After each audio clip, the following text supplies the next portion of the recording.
बिस्मिल्लाहिर्रहमानिर्रहीम। अस्सलाम वालेकुम। आज हम अपने आईसीटी का 4th वीक का लेक्चर जो है वो देखेंगे।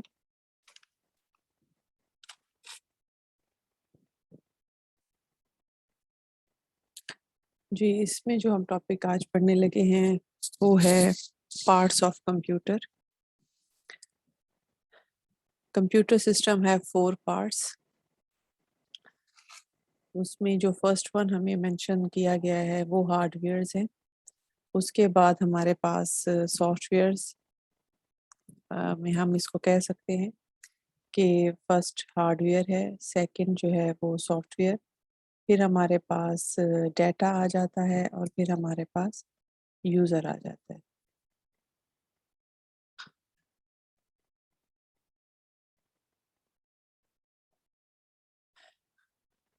डेटा और फिर हमारे पास यूज़र आ जाता है। मैं इनको हम बारी-बारी देखते हैं कि किस तरीके से इनकी क्या डिटेल्स है। ये फर्स्ट ऑफ ऑल हमारे पास हार्डवेयर्स आ जाते हैं। हार्डवेयर्स में जो चीज़ें हमें बताई गई हैं कि ये mechanical devices in the computer anything that can be touched, उसको हम हार्डवेयर कह सकते हैं। एक सिंपल डेफिनेशन ये होती है हार्डवेयर में, जिसको बच्चे मिक्स कर देते हैं सॉफ्टवेयर के साथ। बस आप इतना माइंड में रखें, जिस चीज़ को हम टच कर लेते हैं वो हमारी हार्ड वेयर्स होते हैं, या जिन जिन चीज़ों को हम टच नहीं कर सकते वो सॉफ्टवेयर्स में आ जाते हैं। अब आपके पास आपकी स्क्रीन होती है, माउस होता है, आपके पास कीबोर्ड होता है, प्रिंटर होता है, स्पीकर्स, माइक, इस तमाम ऐसी चीज़ें हैं जिनको हम टच कर सकते हैं। ये टचेबल चीज़ें हैं। इसके साथ ही a computer hardware consists of interconnected electronic devices that are you can use to control the computer operations, like input output। उन तमाम operations को हम use करने के लिए हम hardwares का use करते हैं। हार्डवेयर्स में हमारे पास screens, computer screen, your printer, your keyboard, your mouse, your mics, your camera, उसके साथ स्कैनर, मतलब ये तमाम चीज़ें और इसके अलावा भी काफ़ी सारी चीज़ें हार्डवेयर्स में इंक्लूड होती हैं। इसके बाद हमारे पास नेक्स्ट आ जाता है software. Software tell the computer what to do. Basically वो ये काम करता है, कंप्यूटर को इंस्ट्रक्शंस देता है, स्टेप बाय स्टेप बताता है कि इस इंस्ट्रक्शन के बाद इसकी एग्जीक्यूशन होनी है या इस इंस्ट्रक्शन के बाद इस इंस्ट्रक्शन की एग्जीक्यूशन होनी है। Also called a program. Software को प्रोग्राम्स भी कहा जाता है। Thousands of program exist.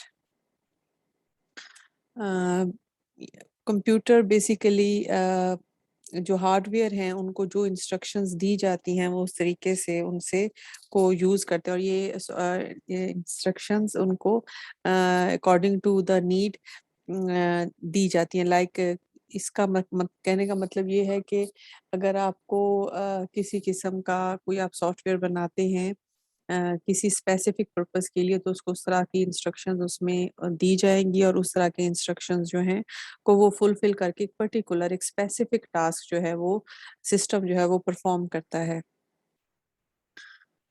अ,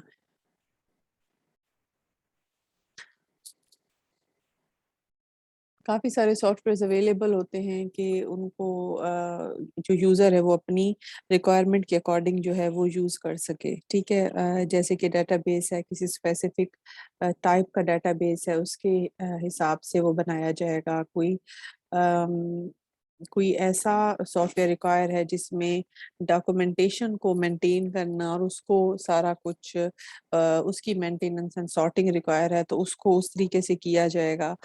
और इसके साथ नेक्स्ट जो हमारा पॉइंट आता है वो आ जाता है हमारे पास डेटा।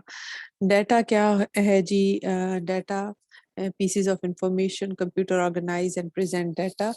डेटा को हमने अपने एक प्रीवियस लेक्चर में बड़ा डिटेल में डिस्कस भी किया था कि डेटा जो होता है एक कुछ फैक्ट्स होते हैं, कुछ पीस ऑफ इंफॉर्मेशन होती है जिसको जो है कंप्यूटर ऑर्गेनाइज करता है और एक इंफॉर्मेशन की फॉर्म में बनाता है, और उससे कोई भी स्पेसिफिक टास्क जो होते हैं वो करवाए जाते हैं, परफॉर्म करवाए जाते हैं।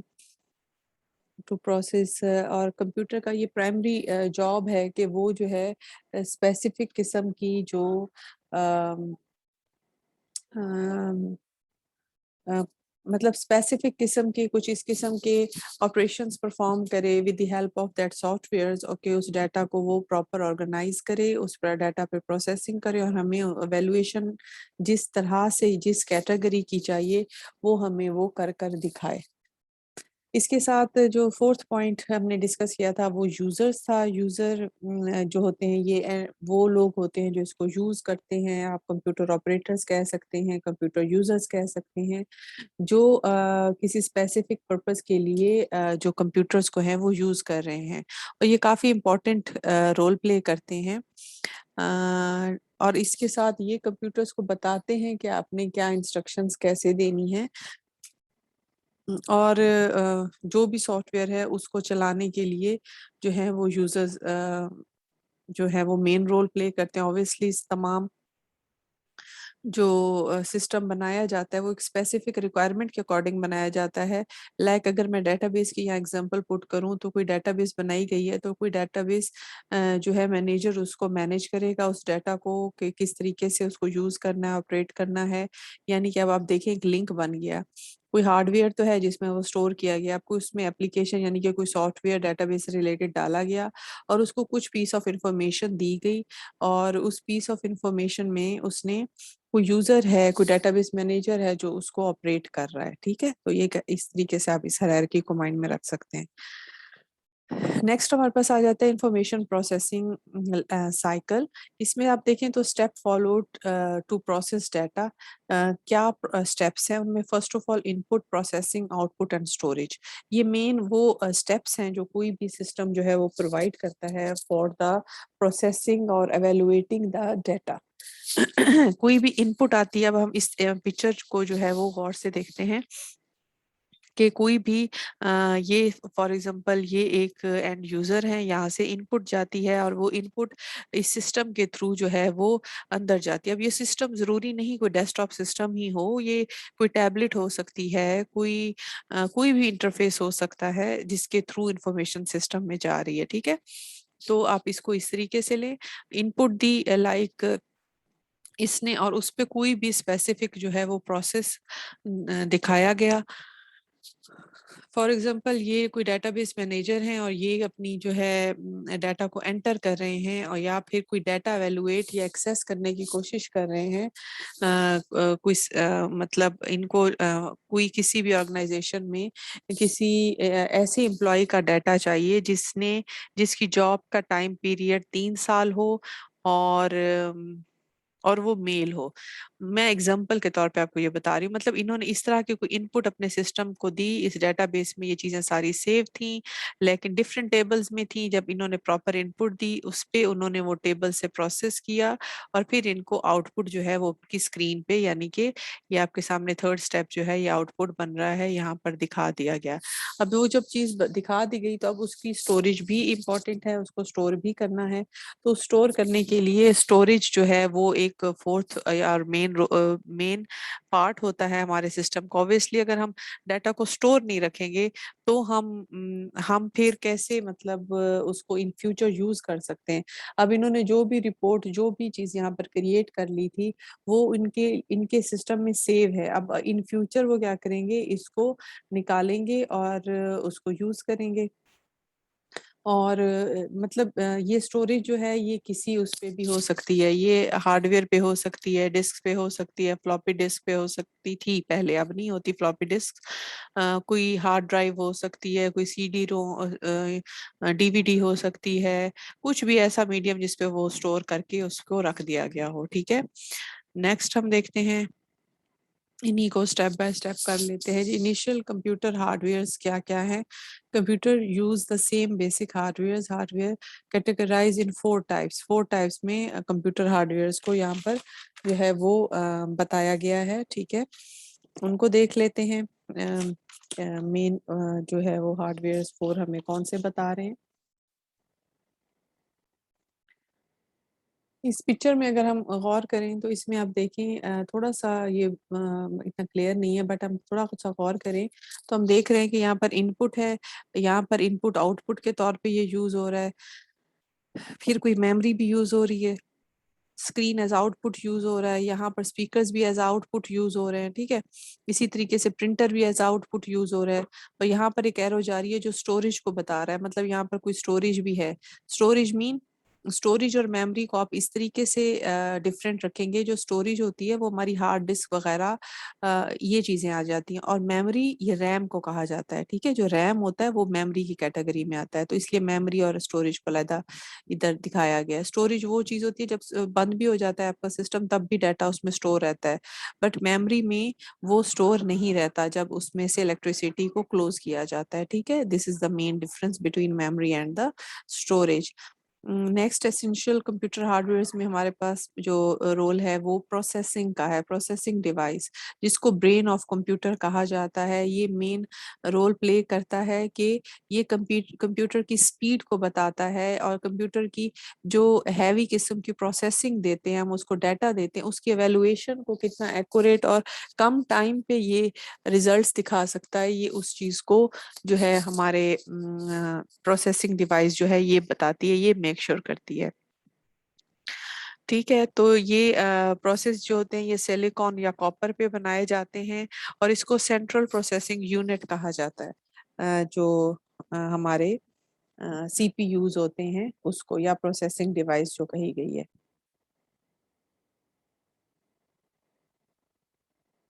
ये देखें जी, ये उस चिप की हमें शेप दिखाई गई है यहाँ पर। ये वो हमारे सिस्टम पे लगी चिप है जो कि जिसके अंदर भी छोटे छोटे जो है वो कोई मेमोरी स्लॉट जिसको होती है, जो इसके अंदर कैशे वगैरह होते हैं ताकि वो उसमें डाटा को स्टोर करें, और वो प्रोसेसिंग डिवाइस होती है जिसपे डाटा को प्रोसेस किया जाता है। जी, नेक्स्ट हमारे पास आ जाती है मेमोरी डिवाइस। मेमोरी डिवाइसेस में एक आपके पास आ जाती है स्टोर्स डाटा एंड प्रोग्राम। फिर हमारे पास नेक्स्ट पॉइंट है रैंडम एक्सेस मेमोरी यानी कि रैम, और फिर हमारे पास आ जाती हैं रोम यानी कि रीड ओनली मेमोरी, रोम।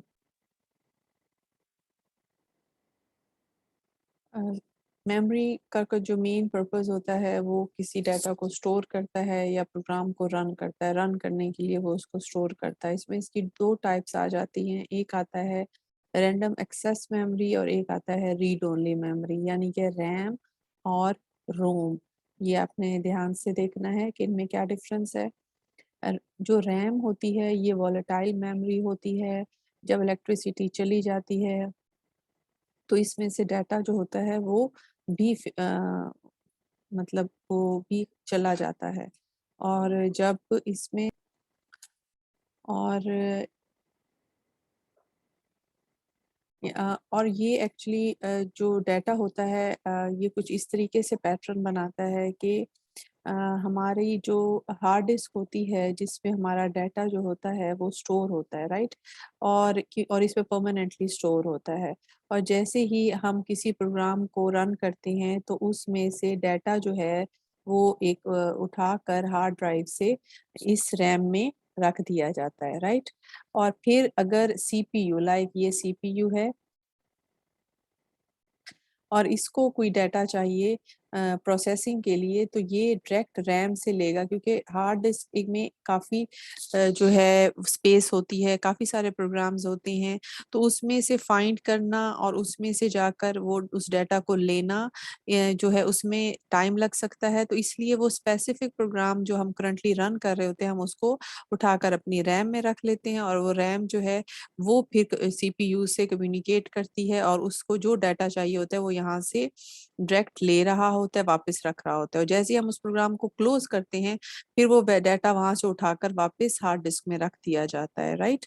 तो ये प्रोसीजर कुछ इस तरीके से चल रहा होता है हमारी जो रैम होती है। इसलिए ये हमारे डाटा को स्पीड करने के लिए, जितनी भी रैम स्पेस ज्यादा होगी उससे बेनिफिट ये होता है कि उतनी स्पेस हमें रिक्वायर मिल जाती है, उतना नंबर ऑफ डाटा हम उस पर रख सकते हैं और उतना फ्रीक्वेंट जो है, फॉर एग्जांपल रैम जो है वो फुल हो जाती है और अभी हम और भी प्रोग्राम लोड करने लगते हैं, तो उसमें से जो फिर लीस्ट इंपॉर्टेंट प्रोग्राम होते हैं रैम में, उसको उठाकर फिर हार्ड डिस्क में रखा जाता है, फिर नया प्रोग्राम लोड किया जाता है अगर स्पेस कम हो। और अगर स्पेस ज्यादा हो तो फिर बार बार ये क्लोजिंग नहीं करनी पड़ती, रैम उसको अपने प्रोग्राम्स को रखती है अनटिल अनलेस हम उसको खुद ना क्लोज करें। और फिर जब सीपीयू को उसके साथ कम्युनिकेट करना होता है तो वो इजीली उसके साथ कम्युनिकेट इस तरीके से कर सकता है। ठीक है, तो ये एक पैटर्न और वे है जिससे हमारा रैम काम करता है। इसके साथ अगर मैं रोम की बात करूं तो रोम एक ऐसी परमानेंट स्टोरेज होती है जिसमें ऐसा कुछ नहीं होता कि अगर उसको क्लोज किया जाए, इलेक्ट्रिसिटी को क्लोज कर दिया जाए तो रैम में से, रोम में से डाटा चला जाए। नो, ये परमानेंटली जो है इस पे डाटा रहता है। तो ये इनमें मेजर डिफरेंस होता है रैम और रोम में। और ये कंप्यूटर को जब बूट करते हैं तो उनकी तमाम जो डायरेक्शंस होती हैं वो आपके रोम में होती हैं। तो रोम का मेन मेन ये रोल है हमारे कंप्यूटर सिस्टम में। देन हमारे पास इनपुट एंड आउटपुट डिवाइसेस आ जाती हैं जो कि कंप्यूटर को हमारे सिस्टम्स के साथ इंटरेक्ट करने में हेल्पफुल साबित होती हैं, लाइक आपका कीबोर्ड, माउस, हमारे, अगर मैं इनपुट डिवाइसेस पहले हम कैटेगराइज कर लेते हैं, ऐसी तमाम डिवाइसेस जिनसे डाटा को हम कंप्यूटर में इन कर रहे होते हैं। ठीक है, यानी कि कंप्यूटर को हम वो इंस्ट्रक्शन दे रहे होते हैं, वो तमाम हमारे इनपुट डिवाइसेस हैं। आपका माइक्रोफोन भी आपकी इनपुट डिवाइस होता है क्योंकि उससे भी वॉइस जो है